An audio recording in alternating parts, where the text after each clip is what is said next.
Good evening, and welcome to the second half of Expert 2020 at Richmond Montessori School. My name is Neha, and I'm a fifth-year student in Mrs. Linton's upper elementary class. We hope you enjoyed learning about Alcatraz, D-Day, and all the other amazing topics from last night. This evening, you are in for more fascinating knowledge shared by the sixth years. They all truly enjoyed the comments and support from the audience last night. They are once again all together on the Meet. If you are on Facebook, we invite you to continue your positive comments and support. Now, without any further delays, please welcome Anaya. Good evening. My name is Anaya Kalora, and I chose to do my expert on Lord Krishna. When I first started, my biggest questions were, how was he able to overcome all the things thrown at him? How did Krishna change the world at that time? And what were the meanings behind all of his stories?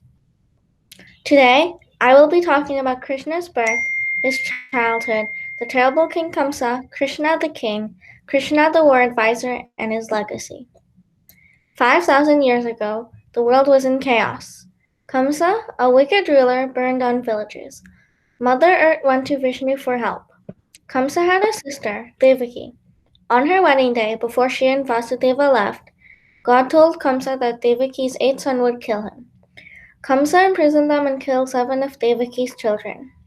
Devaki and Vasudeva prayed to Vishnu for help, and so he came and reincarnated himself. Vasudeva switched Krishna and returned to the dungeons. God told Kamsa that his killer was already born, and so Kamsa released Devaki and Vasudeva. Krishna's new parents were Nanda and Yashoda. Once, some boys were playing with Krishna when he ate dirt. They called for Yashoda, and when she looked inside of Krishna's mouth, she saw the entire universe. People moved to Vrindavan because of all the cows there. Krishna, Balarama, and their friends were playing as a demon. Aghasura watched them and tricked Krishna's friends, but he saved them. Kamsa was angry because he had sent many demons, but all were defeated. Kamsa called Akrura and told him to invite people from Vrindavan. Akrura, Krishna, and Balarama left the next day, and in the morning the two boys took on 2 of the greatest wrestlers in Mathura, but defeated them. Kamsa ordered his guards to kill Krishna and Balarama. When they failed, he fought Krishna himself and was killed. Krishna released his parents, and his grandfather became the king. Kamsa had 2 wives who sought revenge for his death. Went to their father, King Jarasandha, and told him to bring down Mathura. Jarasandha attacked 17 times and failed, but the 18th time was tricked. Krishna had chosen a few people for spiritual purposes who were called the Pandavas and were taught by Drona, an excellent spiritual teacher. Duryodhana was the son of the blind king, Dhritarashtra. He had tried to kill the Pandavas many times. Someone came to Krishna for help, and so he and Bhima helped. The person asked them to free the kings in Jarasandha's dungeon. Bhima fought with Jarasandha, and after the 16th day, Jarasandha was killed. Duryodhana invited Yudhishthira to a gambling match. He accepted and lost everything except for the Pandavas' freedom. They had to spend 12 years in the forest and 1 year in the city. Once completed, they would get half the kingdom. When the exile ended, they didn't receive what was promised, and a war started. Arjuna didn't want to fight his cousins and friends who were on the opposite side. Krishna gave advice, and then Arjuna fought. After 18 days, the Pandavas won the war and claimed the kingdom. The advice given to Arjuna is also known as the Bhagavad Gita. The following is an important lesson. The key to happiness is the reduction of desires. Krishna said that people want an object, and whatever it is, it gives them only part-time happiness. When a person doesn't get that object, they will become angry and will have clouded judgment. That will lead to bad judgment and maybe even making the wrong choices. Expert was something I thought was going to be hard and interesting, but I quickly realized it would not be as hard as I thought, and that it wouldn't be anything like the reports I did in Lower L. I answered one of my biggest questions. How did Krishna change the world that time? I'm thankful for all the help I received. If I had to do expert again, I would probably focus on the seventh incarnation of Vishnu, Sri Ram. These are my image credits. I would like to take any questions that you might have now.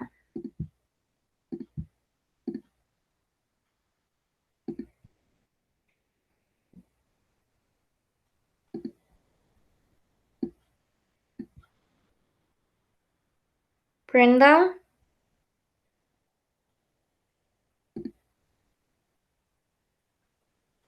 So,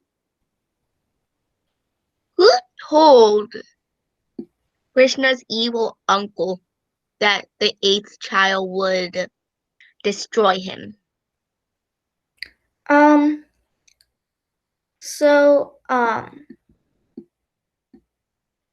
At Devaki's and Vasudeva's wedding, God directed a message to him and told that Devaki's eighth son would kill him.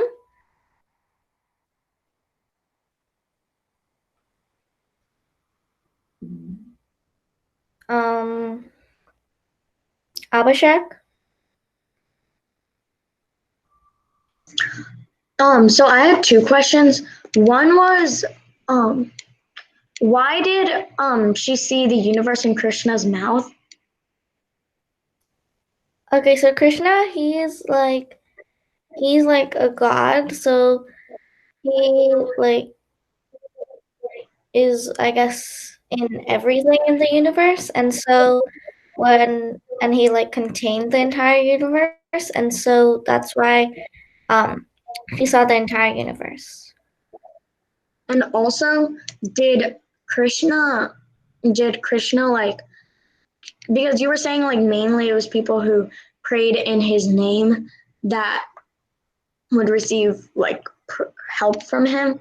Did he give advice to anyone who prayed in his name, or just would he judge whether he thought that it was kind of worth So I'm not exactly sure, but I think he did give advice to other people. Maybe not all people, but just a few. Okay, thank you. I have time for one more question. Gul? What inspired you to choose this topic? So since I was younger, my parents gave me stories of Krishna, and I always liked them. And so when Expert came around, I thought maybe just research more into this topic.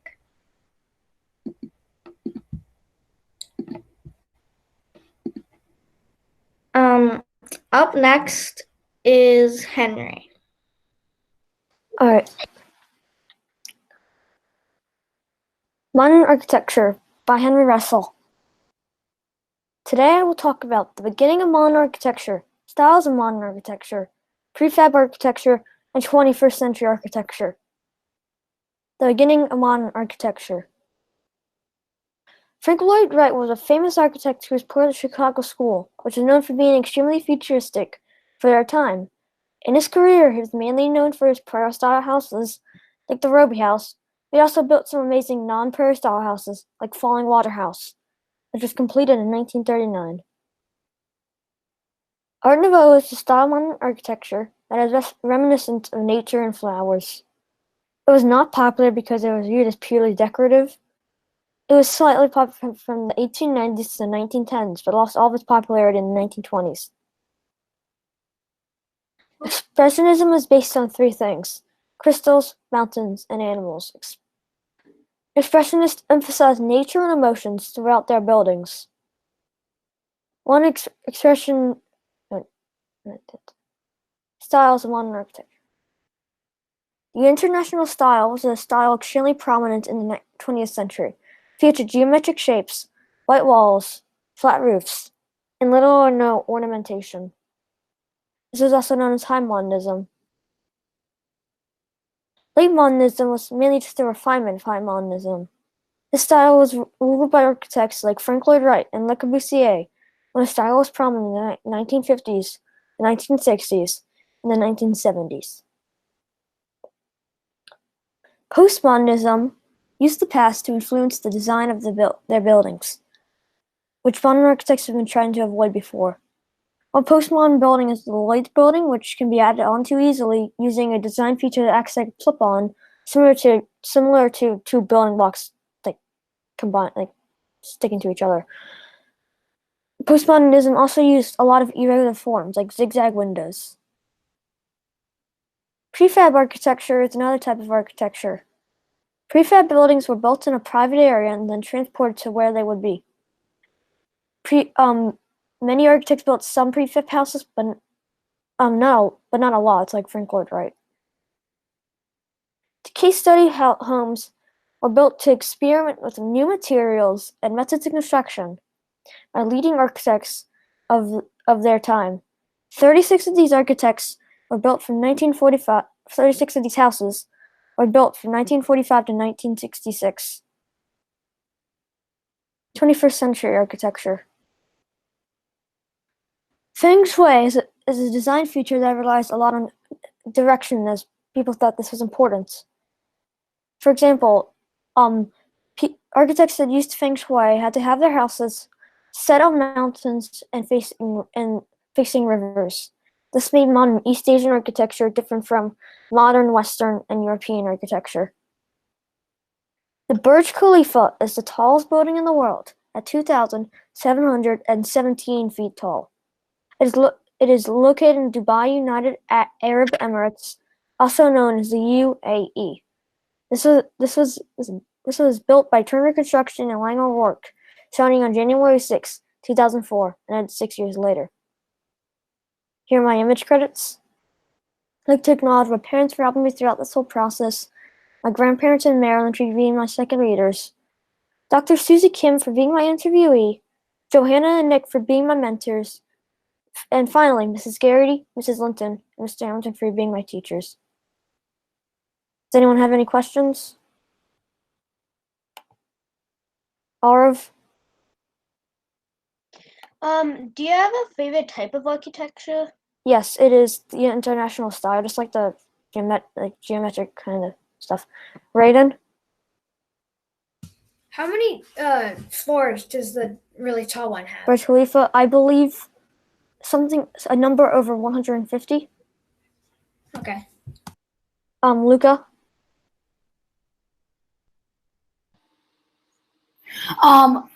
Which architecture is the most famous in the world? Like, which is the most famous architecture in the world? Out of the modern architecture, like style?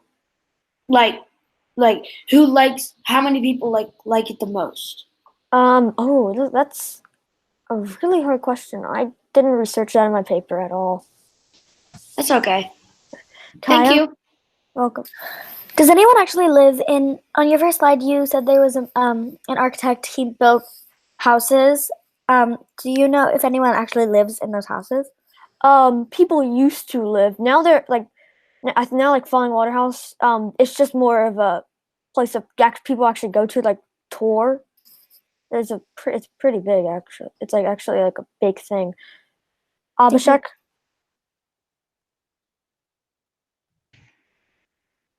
So when you were saying like they used irregular forms in one of the characteristics of modern architecture is that they use irregular forms. Yeah, and postmodernism, yeah. Yeah, did that have anything to do with like how efficient or convenient the house was? Or no. Okay, thank you. Connor? How tall is the Burj Khalifa? I said it's 2,717 feet tall. Wow. I have time for one more question, and Amrutha? What inspired you to choose this topic? Ooh, good one. I want to be an architect when I grow up, and this is I think it was mainly when I was in Asheville, North Carolina. I was near the Biltmore, and I saw some amazing modern houses, and I was just like, I want to do that when I grow up or something. And then I was like, okay, I'll do this. Okay. And that next up is Sutton-Olson with number theory.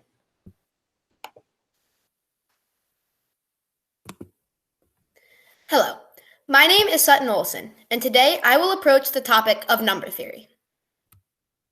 When I started this project, I asked the question some of you are asking yourselves now.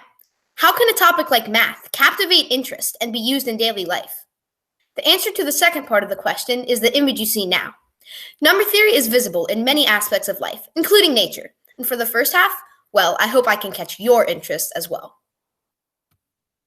In my attempt to help you better understand number theory, I will be talking about 4 different problems: Fermat's last theorem, the twin prime conjecture, Goldbach's conjecture, and the Riemann hypothesis. Fermat's last theorem. Fermat's last theorem originated from the well-known theorem created by Pythagoras.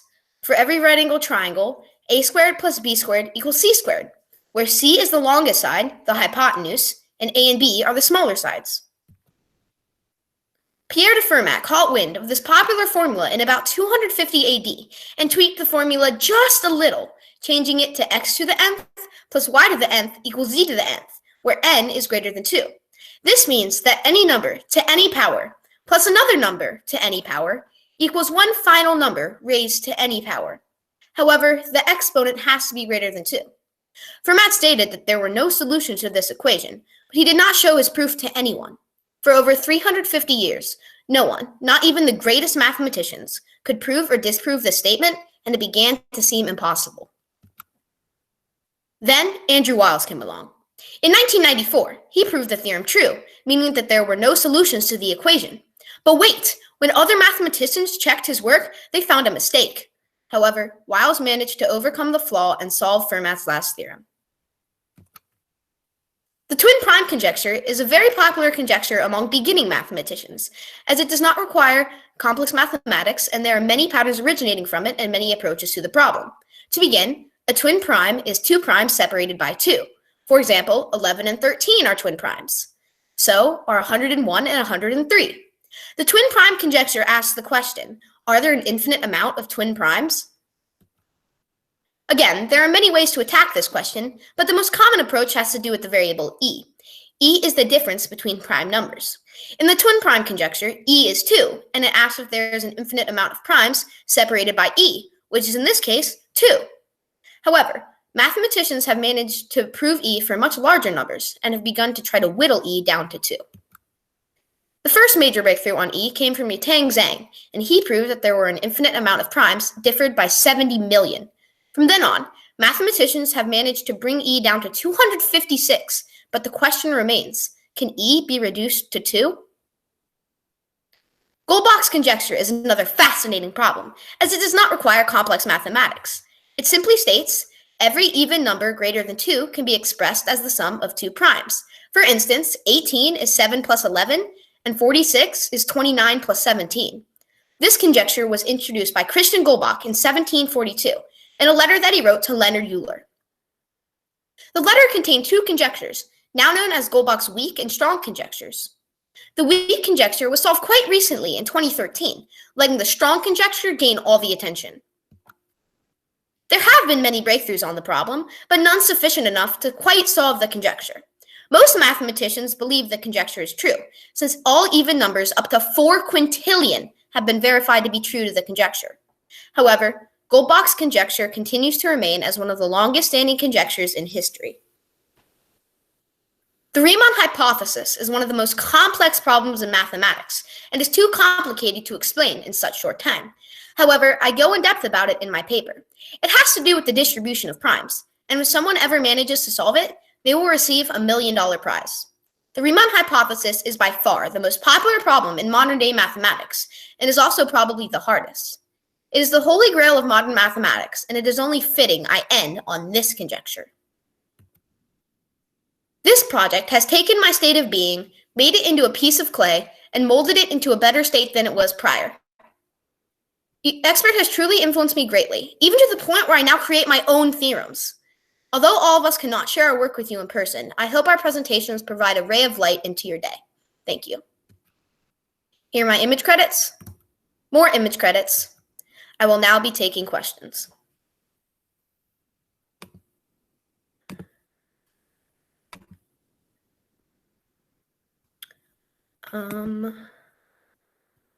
First up, we have Brayden. What are some of the conjecture things that you came up with? Well, they don't have a name, obviously, because I'm not a famous mathematician yet. Notice the word. I created one on Pythagoras' theorem that there's a thing called the Pythagorean triple, and those are the numbers that the equation works for. So like 3 and 4 and 5. 3 squared is 9, 4 squared is 16, and 5 squared is 25, and 9 plus 16 is 25. So that's considered a Pythagorean triple. I created a formula to which you can take any odd number and you do this formula on it, and you can find its two like corresponding numbers that will make it a Pythagorean triple. So that's the theorem that was on the theorem, I think, on the screen, I think. Isla? How'd you choose this topic? Well, my dad has a PhD in mathematics, and my mom's a math teacher. In fact, she's having a Zoom of math right now upstairs. And I've just always loved it. You can ask any of my classmates; they've always known I've had a passion for math. I talk with William about math like every day when we were in school, and he can tell you I just ramble on and on. I just love it. It's my favorite thing in the world. Thank you.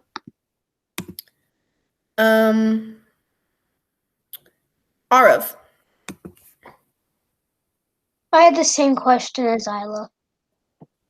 Okay, I believe the next one was Miss Kaylin. Hi, Sutton. Through your research this year, what and how did you apply what you were finding through Expert Project to your math classes in school? Nothing really, actually, because it's really hard, and although they relate to each other in this field of mathematics, the mathematics that I do in school is algebra, and most of you guys do arithmetic. And there's different fields in math. Number theory is not related to arithmetic, or, I mean, it is kind of, because it has to do with the numbers, but it doesn't really apply to anything, except maybe Pythagorean theorem. Like, some correspond, but not really to the point where, like, everyday mathematics. It's just something to think about, and that's what people love. Awesome, thank you. Time for one more question, I believe. Let me see. Kaya.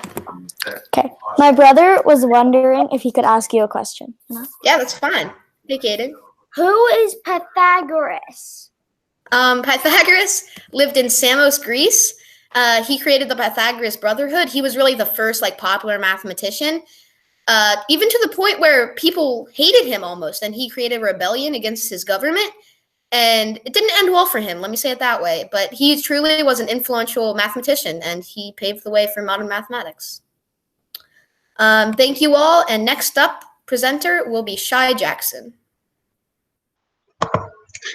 Good evening. My name is Shai Jackson. I chose to do an expert project on rap music. My biggest thinking questions were, what is the future for rap? How has rap music had an impact on churches? And what can be done to stop the negative stereotypes of rap? This evening, I'll be talking about the topics that I researched to support my biggest thinking questions: the history of rap music, different types of rap music, progression of rap in the US, famous rappers, and rap's impact on society. There are two main elements that were used when rap began in West Africa. The elements were a drum and a griot. The griot was a storyteller, and the drum kept the beat and was a vital tool of communication. Griots would carry their drums and go from region to region, giving news about birth, wars, deaths, and many other things. This form of communication came to America by way of the North Atlantic slave trade. Even though rap was introduced in slavery, it did not become a fad in the US until the 1970s. In the late 1970s, Sylvia Robinson started the first rap group called the Sugar Hill Gang. September 1980 was the first time that a rapper performed on TV. During this time, beatboxing was introduced to rap, and it started to replace the drum. Rap has influenced music, art, politics, culture, and fashion. It has become widely loved around the globe and has continued to progress. The three styles of rap that I researched were freestyling, lessons, and conscious. Freestyling started with two rappers going head-to-head in a rap battle, but it can be done alone. Freestyling is like creating a poem the moment you hear music without rehearsing. It is a hard skill to perfect, but this is how rappers gain popularity. Lessons rap was criticized because of the bad words that were used to rap about their reality. The intent of Lessons was to expose police corruption and confront institutional racism. These topics were very controversial. Lessons was a way for rappers to cope with their challenges, but Lessons rap also led to some negative stereotypes. Conscious raps are messages that are delivered in a positive way. Most conscious rappers are spiritual, and the lyrics provide a healthy alternative to lyrics that previously had more negativity. This style of rap has been introduced and accepted in many non-denominational churches. Conscious rap includes lyrics about politics, community activism, social equality, and spirituality. Conscious rap has helped change some of rap's negative stereotypes. When rap became popular in America in the 1970s, it was rooted in the Black American experience. Then in the 1980s, American media started to promote it. In the 1990s, rap started to cross cultural barriers, making way for Caucasian rapper Vanilla Ice. In the early 2000s, the Oxford Dictionary started adding hip-hop terms, and the Smithsonian started putting hip-hop artifacts in the museum. Rap is now considered one of the most popular genres in the US. Rap's first superstars are Run DMC. As rap started to grow, female rappers such as Queen Latifah came to the forefront. The Fresh Prince had funny raps. An example is, I took her over town, I wined her and dined her, she asked me did I like her, I said, well, kinda. Today, some of the most well-known rappers are Jay-Z, Chance the Rapper, and Drake. Rappers began to notice that music gave them a voice, and they started to discuss political and social issues. One of the major political marks was in 1992 when there were race riots in Los Angeles, after rappers wrote about the bad conditions in Black neighborhoods. Another way that rap influenced politics is by encouraging young adults to vote through their lyrics. The social issues that continue to be impacted through rap are urban lifestyles, racism, and crime. Rap music has changed the world in many different ways. After researching, I now understand where the negative stereotypes came from and the efforts that have been made to stop them. Because hip-hop is constantly changing for the better, I know that rap is accepted in some churches. Throughout my research, I wanted to learn the future for rap, but the only thing I know for sure is what rapper Holy Smokes told me during our interview. The sky is the limit. I hope that you enjoyed and learned something from my presentation. These are my image credits. Thank you for watching. I will now be taking questions.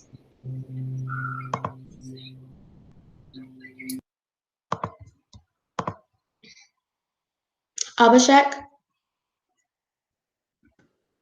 Okay, so did the objects that were used in much rap are they still used today or no? No, they are not still used today. They stopped using them probably after they got out of slavery, because most people would rap like when they were slaves. And yeah. Thank you. Arav? Why did you decide to do this topic? So I always love rap music, and my dad used to be a producer, and he is a musician, and he stayed in the music business ever since I was born, basically, and that's what got me interested into doing rap topic. Okay. Brenda? Do you know what the stereotype is? What do you mean by it? What do you mean by how do they think the stereotype of rappers are? Oh, so they think that it's basically like negative because Lessons, which was one of the kinds of rap that I researched, it was they would rap about bad conditions in neighborhoods and urban lifestyles, which are basically like their lifestyles when they were children, and it was pretty bad. And so when they rap about it, people would not like it and would argue over it. That's what controversial means.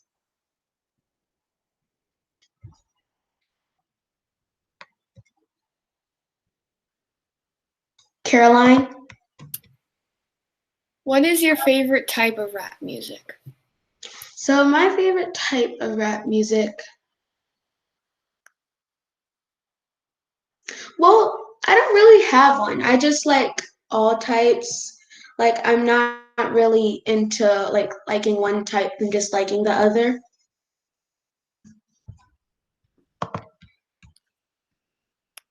Evan?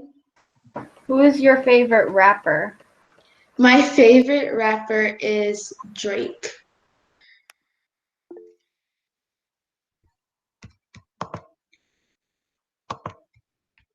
Amrita? Like as you said, like it's rap was like Africa started the rapping and then America like did it to North America, but is it also known in other places or is it just Africa and North America? Well, I didn't research that, but from what I know from being an expert in rap, I believe that it is in other countries, but they might have different types of rap music. Like, because when I went to Mexico, maybe like 1 or 2 years ago, I did hear like there is rap music, but it's just in Spanish, and I don't really know Spanish, so I didn't understand any of it. I have time for one more question, and that would be Ainsley.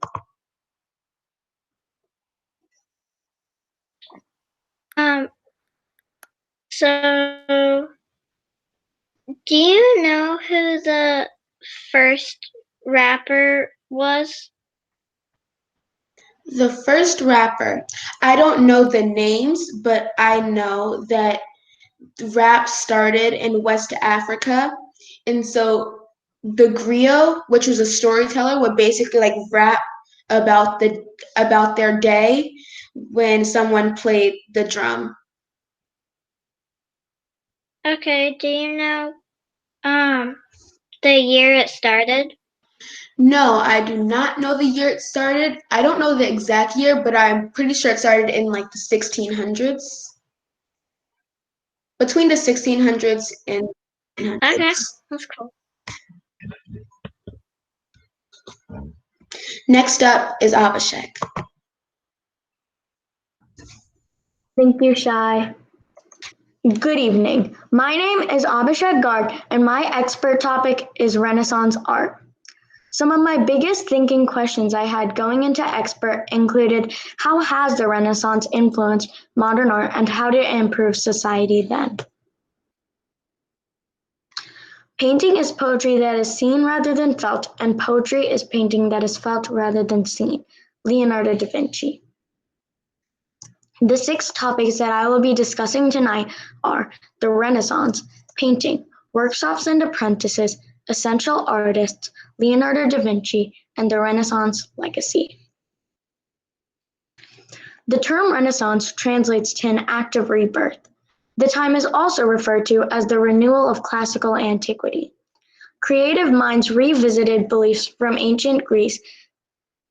In only the span of 300 years, society evolved in a plethora of ways. Various families patronized Renaissance art, which contributed to its growth. Painting on panels is a primordial form of art. This art goes back to ancient Egypt and has been performed since the 12th century BC. After the Renaissance began, painting panels became extremely common. During the Renaissance, artists were able to improve their art process and make their paintings better and easier. Since anatomy became a subject of extreme interest, many artists began to explore the natural expressions of humanity. Some of the most popular artists even conducted their own dissections and made their own discoveries about the human form. The Birth of Venus was painted by Sandro Botticelli in 1485. The main subject is the goddess of love and beauty, Venus, who is surrounded by other mythological figures. The painting includes dynamic poses and graceful figures. To become an artist, one needed to begin as an apprentice. The word masterpiece came from this period. One had to combine the learned skills and create a piece that the master approved of before they could graduate. Often, making paints required a common formula. The pigments were crushed and then fused with binding medium, creating rich and pigmented paints. Donatello was one of the most influential artists of his time. St. Mark and St. John the Evangelist were some of his more popular works. He also created the famous sculpture Gattamelata. He sculpted with various mediums and developed a new type of bas-relief. Raphael was born in an artistic family and was naturally artistic. He showed early signs of talent and was declared a master by age 19. His art was greatly influenced by the sweetness of his master Perugino's art. One of his most famous works, a series of 3 paintings, included Vision of a Night, 3 Graces, and St. Michael's. Michelangelo had one of the most developed art styles of his time. He was best known for his treatment and unique conveyance of the human form, and was able to present his figures with a great sense of power. Leonardo da Vinci had an enormous influence on art during the Renaissance, and many of his pieces, even just sketches, remain today. Leonardo believed that to fully understand a subject, it had to be intensely studied, and he created many advanced diagrams. The Mona Lisa is perhaps his most prominent work. The Mona has balanced architecture, and even though there are intricate details, Leonardo includes dimension in the piece with highlights. Renaissance artists use many symbols in their art, making it have more character. The Renaissance produced figures who were talented in a myriad of fields. The Renaissance greatly influences what we create today. By researching this artistic period, I have become extremely influenced to create more. Learning about a topic that affects me personally has been such a fascinating experience, and I am so proud to be part of Expert 2020. First of all, I would like to acknowledge Ms. Garrity, Mrs. Linton, and Mr. Hamilton for revising my final paper and being my amazing expert teachers. I would like to acknowledge Dama for being an amazing mentor. I would also like to acknowledge Dr. Hamilton for being my interviewee and Mrs. Carrie Starr for revising my final paper. I would like to acknowledge Ms. Zoe and Mrs. Rao for teaching and supporting me throughout upper elementary. I would like to acknowledge Ms. Shanti for convincing me to work during Hub and not procrastinate. And finally, I would like to acknowledge my family for supporting me throughout this journey. These are my image credits. I will now be taking questions.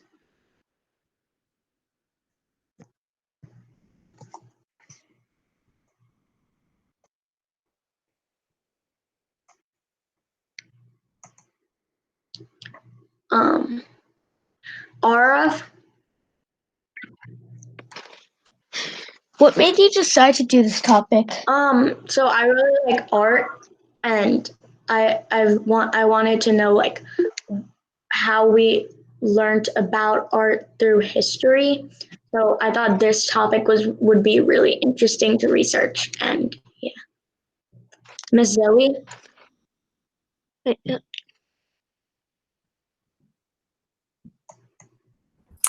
I was wondering, after all your research, if you have a favorite Renaissance artist or a specific painting that you like.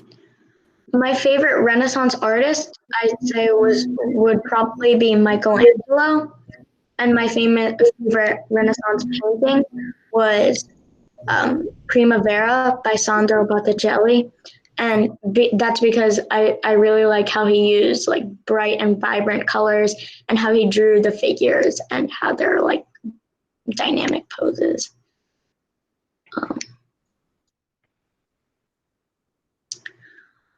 Brenda?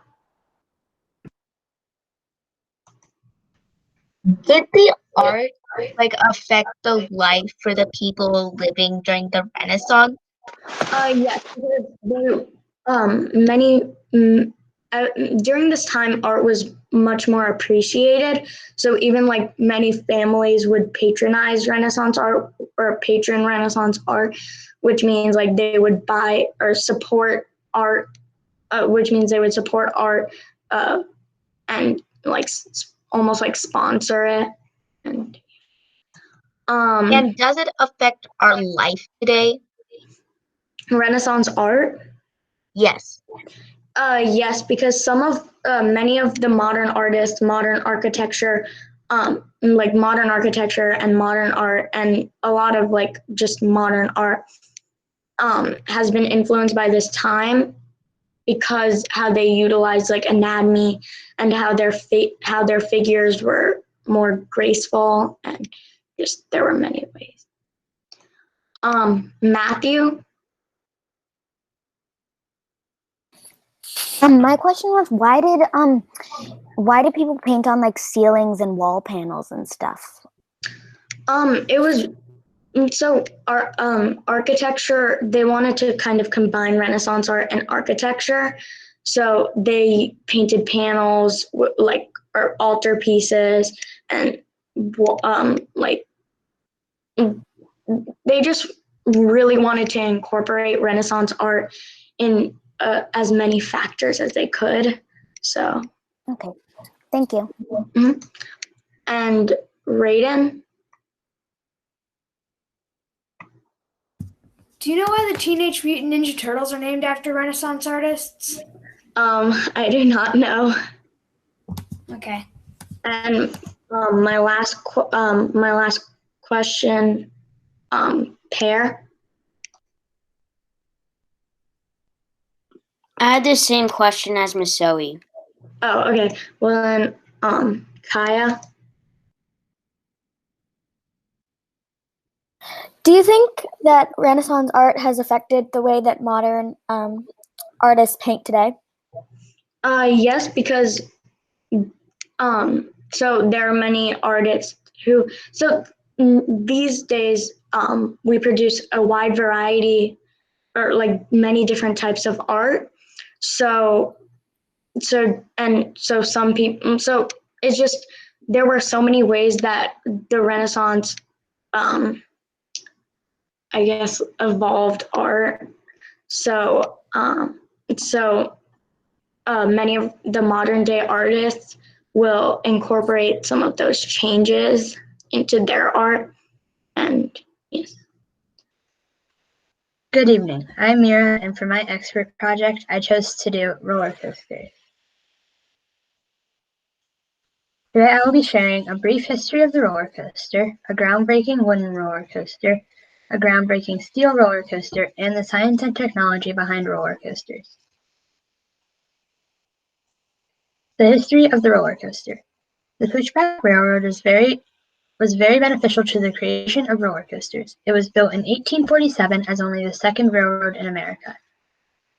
During non-peak hours, it offered rides to the public in special cars. In the 1870s, it became just a tourist attraction, and in the 1900s, it was demolished. Russian ice slides. Russian ice slides were popular in Russia in the 1700s. On an ice slide, a rider would sit on a small slide and ride down a long icy ramp. While dangerous, these offered a thrill that was hard to come by in the 1700s. Well, Marcus Thompson is often called the father of the roller coaster. He was born in 1848, and as an adult, he rode on a former mine train. This inspired him to build a ride. He finished his ride in 1884, and he called it the Switchback Railway. It was the first roller coaster in the United States. Wooden roller coasters. Wooden roller coasters were the first type of roller coaster. They still offer a thrill, but they don't allow for as complex maneuvers as steel roller coasters do. The Beast is a very groundbreaking wooden roller coaster. It is located at Kings Island in Mason, Ohio. It opened on May 14, 1979. It was the longest ride in the world when it opened. It has a ride time of about 4 minutes, and it features vertical drops of 135 and 141 feet. It also features a 125-foot-long tunnel and 8 banked turns. To this day, it is the longest wooden roller coaster in the world. Roller coasters are definitely more popular these days than wooden roller coasters. They allow for more complex maneuvers, such as inversions, and also a more compact layout. There is also now a wood-steel hybrid coaster, which is done by placing steel on top of a wooden track, as you can see in the picture. New Texas Giant was the first ever wood-steel hybrid. It is located at Six Flags Over Texas in Arlington, Texas. It used to just be called Texas Giant before they renamed it New Texas Giant when it got converted to a wood steel hybrid. It hits a top speed of over 65 miles per hour.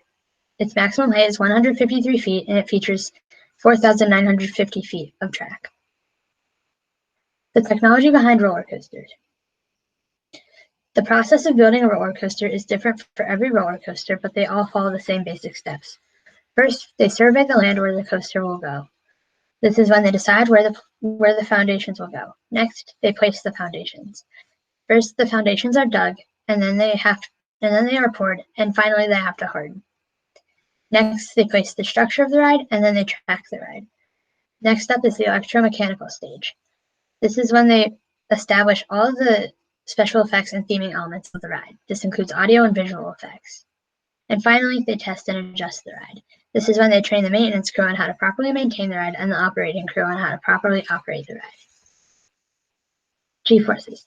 G-forces are effects caused by quick acceleration. 1 G is equal to the force of gravity on Earth. There are 2 types of G-forces. Positive G-forces thrust riders into their seats, and negative G-forces lift riders out of their seats. The reason that G-forces affect riders in so many different ways is because humans think that they are feeling speed when they ride a roller coaster, but really they're feeling the acceleration of the ride. This is why designers have to take G-forces into extreme consideration when designing a roller coaster. These are my image credits. Thank you. I would now be happy to take any questions that you may have.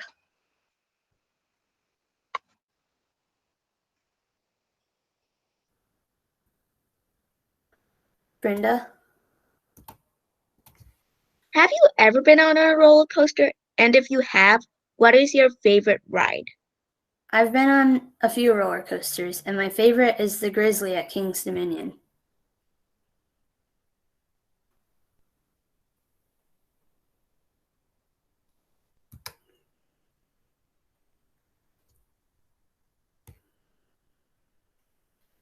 Neha?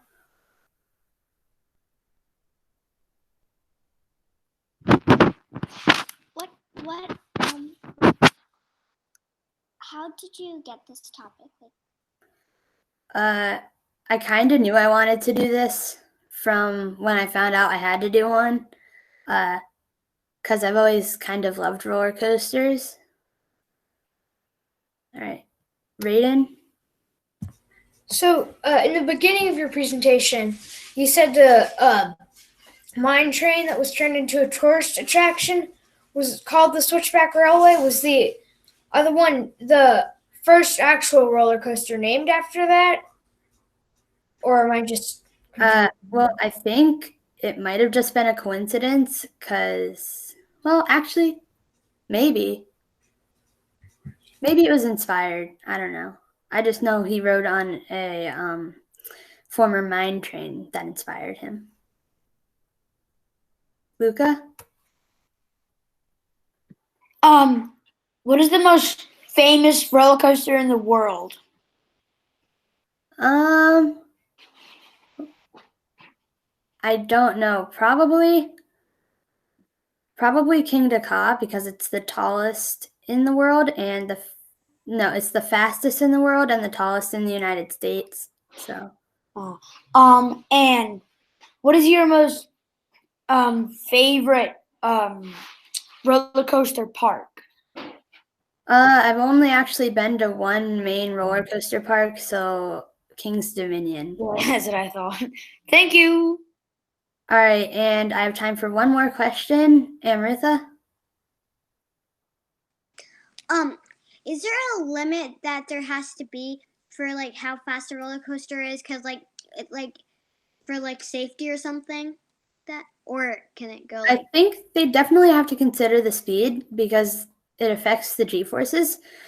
The fastest one goes 100 something miles per hour. I don't know if there are limits. I think as long as it's safe, it can go however fast the designers make it. Okay. Thank you.